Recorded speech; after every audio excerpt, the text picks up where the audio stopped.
ಚಪ್ಪಾಳೆ ತಟ್ಟೋದ್ರ ಮೂಲಕ ಒಂದು ಪ್ರೋತ್ಸಾಹ ಕೊಡಬೇಕು.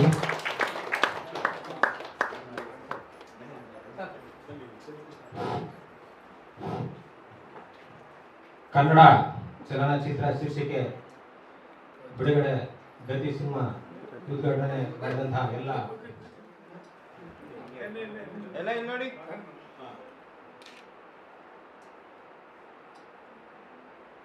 ಶ್ರೇಯಸ್ ಹಾಗೂ ಪ್ರಗತಿ ಅರ್ಪಿಸುವ ಗತಿ ಶೀರ್ಷಿಕೆ ಕಾರ್ಯಕ್ರಮವನ್ನು ನಮ್ಮ ನೆಚ್ಚಿನ ಹಿರಿಯ ಖ್ಯಾತಿ ನಿರ್ದೇಶಕರಾದಂತಹ ಸಾಯಿ ಪ್ರಕಾಶ್ ಸರ್ ಅವರು ನಮಗೆ ಈ ಸಂದರ್ಭದಲ್ಲಿ ಶೀರ್ಷಿಕೆಯನ್ನು ಬಿಡುಗಡೆ ಮಾಡಿದರೆ ಅವರಿಗೆ ಗತಿ ಸಿನಿಮಾದ ಶೀರ್ಷಿಕೆಯ ಪರವಾಗಿ ಹೃತ್ಪೂರ್ವಕ ಅಭಿನಂದನೆ ಸಲ್ಲಿಸ್ತಾ ಇದ್ದೀನಿ. ಅದೇ ರೀತಿಯಾಗಿ ನಾವು ಕಳೆದ 35 ವರ್ಷದಿಂದ ನಾವು ಒಂದು ಆಸೆ ಇತ್ತು, ಬೆಂಗಳೂರು ಮಟ್ಟಕ್ಕೆ ಬಂದು ನಾವೊಂದು ಸಣ್ಣ ಪುಟ್ಟ ಸಿನಿಮಾ ಮಾಡಬೇಕು ಅಂತ ನೆನೆಸ್ಕೊಂಡಿದ್ವಿ. ಅದು ಇವತ್ತು ನಮ್ಮ ದಿಗ್ಗಜರಾದಂಥ ನಿರ್ದೇಶಕರಾದಂಥ ಮಹಾನಿರ್ದೇಶಕರಾದಂಥ ಸಾಯಿ ಪ್ರಕಾಶ್ ಸರ್ ಅವರು ನಮಗೆ ಅನುವು ಮಾಡಿಕೊಟ್ಟಿದ್ದಾರೆ. ಈ ಅನುವು ಕನ್ನಡ ಜನಾಂಗ ಹಾಗೂ ಕನ್ನಡ ಚಲನಚಿತ್ರ ಎಲ್ಲ ಜನರು ಕೂಡ ನಮ್ಗೆ ಸಪೋರ್ಟ್ ಮಾಡಬೇಕು, ಆಶೀರ್ವದಿಸಬೇಕು ಅಂತ ನಾನು ಈ ಸಂದರ್ಭದಲ್ಲಿ ಕೇಳ್ಕೊಳ್ತಾ ಇದ್ದೀನಿ. ನಾವು ಬಾಲ್ಯದ ಒಂದು ಕನಸಿದ್ದು ನಮ್ಮದು.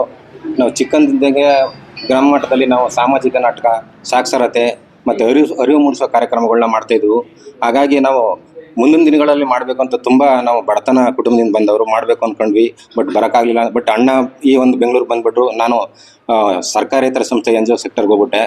ಈಗ ಅಣ್ಣವರು ಇಲ್ಲ ಏನೇ ಆಗಲಿ ಜೀವನದಲ್ಲಿ ಇದೊಂದು ಮಾಡಬೇಕು, ಇದೊಂದು ನಮ್ಗೆ ಇವತ್ತೊಂದು ಪ್ರಗತಿ ಕಾಣಬೇಕು, ನಾವು ಗ್ರಾಮೀಣ ಪ್ರದೇಶದಲ್ಲಿ ಹುಟ್ಟಿ ಬೆಳೆದು ನಾವು ಏನನ್ನೋದನ್ನ ನಾವು ಸಮಾಜಕ್ಕೆ ತೋರಿಸ್ಬೇಕು, ಸಮಾಜಕ್ಕೆ ಒಂದು ಒಳ್ಳೆ ಮೆಸೇಜ್ ಕೊಡಬೇಕು ಅನ್ನೋ ಕಾರ್ಯಕ್ರಮ ಕೊಡಬೇಕು ಅಂತ ಅವ್ರು ಕೇಳ್ಕೊಂಡ್ರು. ಹಾಗಾಗಿ ಇದು ಸುಮಾರು 30 ವರ್ಷದ ಕನಸು. ಈ ದಿನ ನಾವು ಮೊದಲನೇ ಮೆಟ್ಲು ಹತ್ತಾ ಇದ್ದೀವಿ. ಮುಂದೆ ಈ ಕನ್ನಡದ ಜನ ನಮ್ಗೆ ಆಶೀರ್ವಾದ ಮಾಡಬೇಕು. ಮತ್ತೆ ನಮ್ಮ ನಿರ್ದೇಶಕರು ಎಲ್ಲ ಕನ್ನಡ ಚಲನಚಿತ್ರ ರಂಗದವರು ಕೂಡ ನಮ್ಗೆ ಆಶೀರ್ವಾದ ನೀಡಬೇಕಂತ ನಾನು ಕೇಳ್ಕೊಳ್ತಾ ಇದ್ದೀನಿ. ಶ್ರೀ ಸಾಯಿರಾಮ್.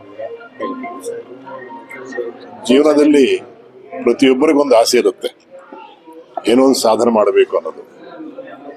ನಮ್ಮ ಮಹಾದೇವ್ ಅವರು ಪ್ರಕಾಶ ಅಮ್ಮ ತಮ್ಮಂದರು ಕುಮಾರ್ ಇವರೆಲ್ಲ ಸೇರಿಕೊಂಡು ಗತಿ ಅನ್ನೋ ಚಿತ್ರವನ್ನ ಇವತ್ತು ಶೀರ್ಷಿಕೆ ಪ್ರಾರಂಭ ಮಾಡಿದ್ದಾರೆ. ಒಳ್ಳೇದಾಗಬೇಕು, ಯಾಕಂದ್ರೆ ಜೀವನದಲ್ಲಿ ಪ್ರತಿಯೊಬ್ಬರಿಗೆ ಆಸೆ ಇರುತ್ತೆ, ಅವಕಾಶ ಸಿಕ್ಕಲ್ಲ. ಅವ್ರ ಕುಟುಂಬ ಸದಸ್ಯರು ಎಲ್ಲ ಸೇರಿಕೊಂಡು ಈ ಅವಕಾಶ ಮಾಡ್ಕೊಂಡಿದ್ದಾರೆ. ಅವ್ರು ಹೇಳ್ತಾ ಇದ್ರು 30 ವರ್ಷದಿಂದ ನಮ್ಗೆ ಆಸೆ ಇತ್ತು ಏನೋ ಒಂದು ಮಾಡಬೇಕು ಅಂತ. ಇವಾಗ ನಮ್ಮ ತಾಯಿ ಆಶೀರ್ವಾದದಿಂದ ಇವತ್ತು ಕೂಡಿ ಬಂತು. ಕಥೆ ಚೆನ್ನಾಗಿದೆ ಅಂತ ಹೇಳಿದ್ರು, ಇನ್ನು ಪೂರ್ತಿಯಾಗಿ ಕೇಳಲಿಲ್ಲ. ಒಂದೇ ಅವ್ರಿಗೆ ಹೇಳೋದು, ಇವತ್ತು ಶೀರ್ಷಿಕೆ ಪ್ರಾರಂಭ ಮಾಡಿದ್ರೆ ಬೇಗ ಚಿತ್ರೀಕರಣ ಪ್ರಾರಂಭ ಮಾಡಿ ಚಿತ್ರ ಮುಗಿಸಿ ತಲುಪೋ ಥರ ಮಾಡಬೇಕು. ಒಳ್ಳೆ ಪಬ್ಲಿಸಿಟಿ ಮಾಡಿಕೊಂಡು ಜನರು ತಲುಪಿದ್ರೆ ಚೆನ್ನಾಗಿರುತ್ತೆ. ಯಾಕಂದ್ರೆ ಇವಾಗ ವರ್ಷಕ್ಕೊಂದು 300 ಚಿತ್ರ ಬರ್ತಾ ಇದೆ. 300 ಚಿತ್ರದಲ್ಲಿ ಒಂದಾಗಬಾರ್ದು, 301ನೇ ಚಿತ್ರ ಆಗಬೇಕು. ಆ ಥರ ಕಷ್ಟಪಟ್ಟು ನೀವು ಮಾಡಿಕೊಂಡ್ರೆ ಚೆನ್ನಾಗಿರುತ್ತೆ. ಜನಗಳಿಗೆ ಹೊಸಬರ ಹಳಬರ ಅಂತ ಯಾರು ಕೇಳಲ್ಲ. ಕಂಟೆಂಟ್ ಚೆನ್ನಾಗಿದೆಯಾ, ಸಿನಿಮಾ ಚೆನ್ನಾಗಿದೆ ಅಂದರೆ ಯಾರ್ದಾದ್ರೂ ನೋಡ್ತಾರೆ. ಅದರಿಂದ ನೀವು ಕಷ್ಟಪಟ್ಟು ಇಷ್ಟಪಟ್ಟು ಮಾಡ್ತಾ ಇದ್ದೀರಾ, ನಿಮಗೆ ಒಳ್ಳೇದಾಗಲಿ ಅಂತ ನಾನು ತಾಯಿನ ಪ್ರಾರ್ಥನೆ ಮಾಡ್ತಾ ಇದ್ದೀನಿ. God bless you, best of luck. ನನ್ನ ಹೆಸರು ಎನ್ ಕುಮಾರ್ ಅಂತ ಹೇಳಿ. ನಾನೊಂದು ಆರ್ಟಿಸ್ಟ್ ಕೆಲಸ ಮಾಡೋದು. ಆರ್ಟಿಸ್ಟ್ ಕೆಲಸ ಮಾಡ್ತಾ ಇದ್ದಂಗೆ ನಮ್ಮ ಬಾಬು ಖಾನ್ ಸರ್ ಆರ್ಟ್ ಡೈರೆಕ್ಟ್ರು ನಮ್ಮ ಗುರುಗಳನ್ನ ಪರಿಚಯ ಮಾಡಿಕೊಟ್ರು. ಅವತ್ತಿನಿಂದ ಇವತ್ತಿನವರೆಗೂ ನಾವೊಂದು ದೊಡ್ಡ ಬೆಟ್ಟದಲ್ಲಿದ್ದೀವಿ. ಆ ಬೆಟ್ಟದಲ್ಲಿ ನಾವು ಸಣ್ಣ ಕಲ್ಲುಗಳು, ನಾವು ಚಿಕ್ಕ ಕಲ್ಲುಗಳು ಅಂದರೆ ಬೆಟ್ಟ ಅಂದರೆ ಸಾಯಿ ಪ್ರಕಾಶ್ ಅವರೇ, ಅದರಲ್ಲಿ ನಾವು ಒಂದು ಸಣ್ಣ ಸಣ್ಣ ಕಳ್ಳುಗಳು. ಅದರಿಂದ ಅವರು ಏನು ಮಾರ್ಗದರ್ಶನ ನೀಡಿದಾರೋ ನಮ್ಗೆ ಇಲ್ಲಿವರೆಗೂ, ಅದ್ರ ಅಡಿಯೆಲ್ಲ ನಾವು ನಡೀತಾ ಇದ್ವಿ. ಅದೇ ರೀತಿ ಅವರು ನಾವು ಒಬ್ಬರಿಗೆ ಬಾಬಾ ಏನು ಅವ್ರ ಆಶೀರ್ವಾದ ಮಾಡಿ ಏನು ಇದು ನಡ್ಕೊಂಡು ಬರ್ತಾರೆ ಅದನ್ನು ನಮ್ಗೆ ಕಲಿಸ್ಕೊಟ್ಟಿದ್ದಾರೆ. ಅದೇ ರೀತಿಯಾಗಿ ನಮ್ಮ ಮಾಧವ್ ಅವರು ಒಂದು ಟೈಮಲ್ಲಿ ನಮ್ಮ ಜೊತೆಲೆಲ್ಲ ಕೆಲಸ ಮಾಡಿಕೊಂಡು ನಾವು ಕಲಿಸ್ಕೊಟ್ಟು ಅವರಿಗೆ ಆರ್ಟ್ ಲೈನ್ ಕಲಿಸ್ಕೊಟ್ಟು, ಮತ್ತು ಒಂದು ಪ್ರಾಜೆಕ್ಟು ಮನೆ ದೇವರು ಮಾದೇಶ್ವರ ಅಂತ ಹೇಳಿ ಒಂದು ಕ್ಯಾಶೆಟ್ಟಿಗೆ ನಾವು ಅವರಿಗೆ ಒಂದು ದಾರಿ ತೋರಿಸಿದೆ. ಅವ್ರಿಗೆ ಭಾಳ ಅನುಕೂಲ ಆಯಿತು. ಈಗ ಅದೇ ರೀತಿಯಾಗಿ ಈ ಚಿತ್ರನೂ ಗತಿ ಚಿತ್ರನೂ ಚೆನ್ನಾಗಿ ಬೇಗ ಶೂಟಿಂಗ್ ಮುಗಿಸಿ ಚೆನ್ನಾಗಿ ಯಶಸ್ವಿ ಆಗಲಿ ಅಂಥೇಳಿ ನಮ್ಮ ಗುರುಗಳ ಆಶೀರ್ವಾದ ಪಡ್ಕೊಂಡು ನಾವೆಲ್ಲ ಇದು ಮಾಡ್ಕೊಂಡು ಈಗ ದೇವ್ರ ಸನ್ನಿಧಿಯಲ್ಲಿ ಬಂದು ಅದು ಚೆನ್ನಾಗಿ ಯಶಸ್ವಿ ಆಗಲಿ ಅಂಥೇಳಿ ನಾವು ಪ್ರಾರ್ಥನೆ ಮಾಡ್ಕೊಳ್ತೀವಿ. ಎಲ್ರಿಗೂ ನಮಸ್ಕಾರ. ನೆನಪು ಲೋಕೇಶ್ ಅಂತ, ನಾಮಫಲಕ ಕಲಾವಿದರ ಸಂಘ ರಾಜ್ಯದ ಉಪಾಧ್ಯಕ್ಷ ಆಗಿದ್ದೀನಿ ಹಾಗೂ ಮಾಧ್ಯಮದ ನಿರ್ದೇಶಕನಾಗಿದ್ದೀನಿ. ಈಗ ಮಾದೇವ್ ಸರ್ ಹೇಳ್ದಂಗೆ ನಮ್ಮ ನೆಚ್ಚಿನ ಗುರುಗಳು ಸಾಯಿ ಪ್ರಕಾಶ್ ಸರ್ ಮತ್ತು ಕುಮಾರಣ್ಣ ಅವರು ಮತ್ತು ನಮ್ಮ ಮಾದೇವರ ಕನಸೇನಿದೆ, ಒಬ್ಬ ಕಲಾವಿದ ಕಲೆ ಸಂಸ್ಕೃತಿಯ ಬಿಂಬವಾಗಿ ಇರಬೇಕು ಅನ್ನೋದನ್ನ ತೋರಿಸ್ಕೊಡ್ತಾ ಇದ್ದಾರೆ. ಗ್ರಾಮೀಣ ಸೊಗಡನ್ನ ಇವತ್ತಿರೋ ಬೆಂಗಳೂರಲ್ಲಿ ಕನ್ನಡ ಅನ್ನೋದನ್ನ ಹುಡುಕ್ಬೇಕಾಗಿದೆ. ಅಂತ ಸಂದರ್ಭದಲ್ಲಿ ಚಿತ್ರದ ಮುಖಾಂತರ ಜನರ ನಾಡಿ ಮಿಡಿತವಾಗುವಂತ ಕೆಲಸ ಮಾಡ್ಲಿಕ್ಕೆ ಹೊರಟಿದ್ದಾರೆ. ಗತಿ ಅನ್ನುವ ಶೀರ್ಷಿಕೆಯನ್ನ ಬಿಡುಗಡೆ ಮಾಡಿ ಪ್ರಾರಂಭ ಮಾಡಿದ್ದಾರೆ. ಇದು ಸಕ್ಸಸ್ ಆಗಿ ಗುರುಗಳು ಹೇಳ್ದಂಗೆ 301ನೇದು ಹೆಸರು ಅಂಕಿತವಾಗ್ಲಿ ಅಂತ ನಾವು ಕೂಡ ಆಶಿಸ್ತೀವಿ. ಶುಭವಾಗ್ಲಿ. ಧನ್ಯವಾದ.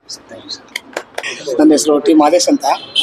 ಬೇಸಿಕಲಿ ಆರ್ಟಿಸ್ಟ್ ಕೆಲಸ ಮಾಡಿಕೊಂಡು ನಮ್ಮ ಗುರುಗಳು ಕುಮಾರಣ್ಣ ಅಂತ, ಅವರ ಒಂದು ಮಾರ್ಗದರ್ಶನದಲ್ಲಿ ನಾನು ಆರ್ಟಿಸ್ಟ್ ಆಗಿ ಕೆಲಸ ಮಾಡಿಕೊಂಡು ಇದೇ ರಾಜರಾಜೇಶ್ವರಿ ನಗರದ ಫಸ್ಟ್ ಬಂದು ಅಲ್ಲಿ ಕಾಲ ಮಾಡಿಕೊಂಡು ಜೀವನ ಮಾಡಿ, ಅಲ್ಲಿಂದ ನಾನು ನಾಯಂಡಹಳ್ಳಿ ಬಂದು ಇಲ್ಲಿ ಸೆಟ್ಲಾಗಿ ಇದೇ ಥರ ಒಂದು ಅಂಗಡಿ ಇಟ್ಕೊಂಡು ಕೆಲಸ ಮಾಡಿಕೊಂಡು ಬಂದೆ.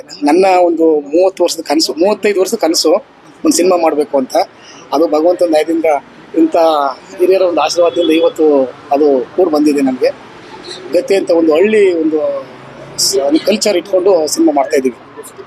ಹಳ್ಳಿ ಸೊಗಡನ್ನ ಒಂದು ಇಟ್ಕೊಂಡು ಸಿನಿಮಾ ಮಾಡ್ತಾಯಿದ್ದೀವಿ. ಈಗ ನಮ್ಮ ಕನಸು ಇವತ್ತು ಭಗವಂತನ ಒಂದು ಸಾಯಿಬಾಬಾ ರೂಪಲ್ಲಿ ಬಂದಿರ್ತಕ್ಕಂಥ ನಮ್ಮ ಗುರುಗಳ ಆಶೀರ್ವಾದ ಸಿಕ್ಕಿದೆ ಅಂದರೆ ನಾವು ಗೆದ್ದೇ ಗೆಲ್ತೀವಿ ಅನ್ನೋದೊಂದು ಭರವಸೆ ನಮಗಿದೆ. ಯಾಕೆಂತಂದರೆ ಭಗವಂತ ಅವರೇ ಬರಲ್ಲ, ರೂಪಲ್ಲಿ ಬರ್ತಾನೆ. ಅದು ನಮಗೆ ಇವತ್ತು ಸಾರ್ಥಕ ಆಯಿತು ಜನ್ಮ. ಹಾಗಾಗಿ ಶೀರ್ಷಿಕೆ ಅವ್ರ ಕಡೆಯಿಂದ ಬಿಡುಗಡೆ ಆಗಿದೆ. ಅವ್ರು ಹೇಳ್ದಂಗೆ ಅತಿ ಶೀಘ್ರದಲ್ಲಿ ಸಿನಿಮಾನ ನಾವು ಸ್ಟಾರ್ಟ್ ಮಾಡಿ ಬೇಗ ತೆರೆಗೆ ಥರ ಮಾಡ್ಕೋತೀವಿ. ಪ್ಲಾನಲ್ಲಿ ಇದೆ, ಎಲ್ಲ ರೆಡಿ ಮಾಡ್ಕೋತಾ ಇದ್ದೀವಿ.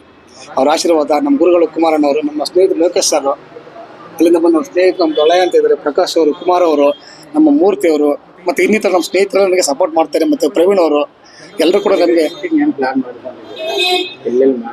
ಸರ್ ಶೂಟಿಂಗು ಸ್ಥಳಗಳು ಮೈಸೂರು ಹತ್ರ ಮಾದೇವಪುರ ಅಂತ ಒಂದು ಊರಿದೆ ಅಲ್ಲಿ. ಅದು ಬಿಟ್ಟರೆ ರಾಮನಗರ, ಚನ್ನಪಟ್ಟಣ, ಹಲಗೂರು ಹತ್ರ ಮಳವಳ್ಳಿ ಪಕ್ಕ ಹಲಗೂರಿಂದ ಒಂದು ಊರಿದೆ ಗುಂಡಾಪುರ ಅಂತ ಅಲ್ಲಿ. ಮತ್ತು ಕೊನೆಯದು ಒಂದು ಮಲೆ ಮಾದೇಶ್ವರನ ಬೆಟ್ಟದಲ್ಲಿ ಅದು ಕ್ಲೈಮ್ಯಾಕ್ಸ್ ಸಿನಿಮಾ. ಅಂದರೆ ಹಳ್ಳಿನಲ್ಲಿ ಒಂದು ಹಿಂದಿನ ಕಾಲದಲ್ಲಿ ಯಾವ ಥರ ಇತ್ತು ನಮ್ಮ ಜನಜೀವನ ಆಗ್ಬೋದು, ಆ ದಿನ ಕಲ್ಚರ್ ಆಗ್ಬೋದು. ಫಾರ್ ಎಕ್ಸಾಂಪಲು ಒಂದು ತತ್ವ ಪದ ಹೇಳಬೇಕು ಅಂದರೆ ಇವತ್ತು ತತ್ವ ಪದಗಳು ಇರಲಿಲ್ಲ. ಆವತ್ತಿನ ಕಾಲದಲ್ಲಿ ತತ್ವ ಪದಗಳಿತ್ತು. ಆ ಥರ ಹಳ್ಳಿ ನೇಟಿವಿಟಿನ ಬಿಂಬಿಸುವಂಥ ಒಂದು ಚಿತ್ರ ಇದು. ಈಗಿನ ಸಮಾಜಕ್ಕೂ ಆಗಿನ ಒಂದು ನೇಟಿವಿಟಿಗೂ ಏನು ಸಂಬಂಧ ಇತ್ತು ಅನ್ನೋದನ್ನು ಜನತೆಗೆ ನಾವು ತೋರಿಸ್ತಾ ಇದ್ದೀವಿ. ಆರ್ಟಿಸ್ಟ್ಗಳು ಸೆಲೆಕ್ಷನ್ ಆಗಿದೆ, ಆಡಿಷನ್ನು ನಡೀತಾ ಇದೆ. ನಮ್ಮ ಗೋಪಿ ಅಂದ್ಬಿಟ್ಟು ಮಿಮಿಕ್ರಿ ಮಾಡ್ತಾರಲ್ಲ ಗೋಪಿ ಅಂತ, ಅವ್ರನ್ನ ನಾನು ನಾಯಕ ನಟರಾಗಿ ಇಟ್ಕೊಂಡಿದ್ದೀನಿ. ಯಾಕೆಂದರೆ ಅವರು ನಮ್ಮ ಕಡೆ ಗ್ರಾಮದವ್ರ ಜೊತೆಗೆ ನೇಟಿವಿಟಿಗೆ ತಕ್ಕಾಗಿ ಮಾತನಾಡ್ತಾರೆ. ನಮ್ಮ ಭಾಷೆನೇ ಕೊಳ್ಳೇಗಾಲದ ಭಾಷೆ ಇದು.